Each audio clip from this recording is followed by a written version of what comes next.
Pertanyaan jelas sekali lagi dalam kesempatan yang baik ini kami mengajak seluruh masyarakat, seluruh elemen, mari kita memberantas narkoba dari mulai keluarga, lingkungan, tempat tinggal di sekitar kita dengan melaporkan secara dini karena Muara ini sudah menjadi daerah sasaran peredaran narkoba Kabupaten Sumatera Selatan.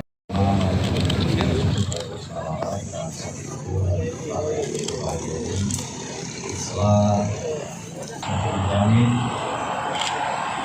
persaudaranya tidak datang saudara-saudara kita dalam masa ini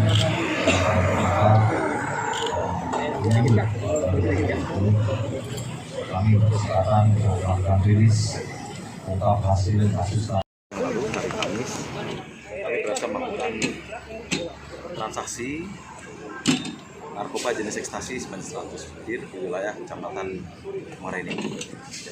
Setelah itu kami lakukan pengembangan dan alhamdulillah selama 4 hari melakukan pengembangan kita mampu berhasil menangkap sebanyak 1000 butir ya, terdiri dari 200 pil warna pink, ya 200 warna hijau dan 600 warna merah. Itu rencana diedarkan di mana, Bang?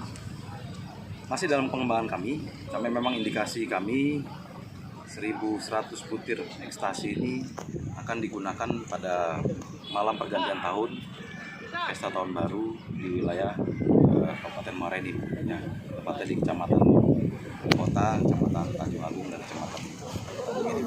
3 tersangka ini dinyatakan bandar atau kurir atau?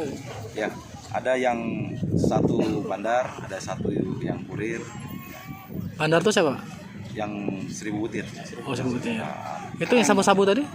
Ya, sabu lain. Lain. Itu 3 LP. Ya. Satu lagi ada sabu yang kita ungkap dengan barang bukti sebanyak 41 gram. Dan masih pengembangan, Bang? Masih dalam pengembangan. Oh, iya. Itu dapat barang dari mana, Pak? Itu yang ekstasi? Masih dalam pengembangan, kita masih upaya penyelidikan. Yang jelas barang ini beredar dari Palembang.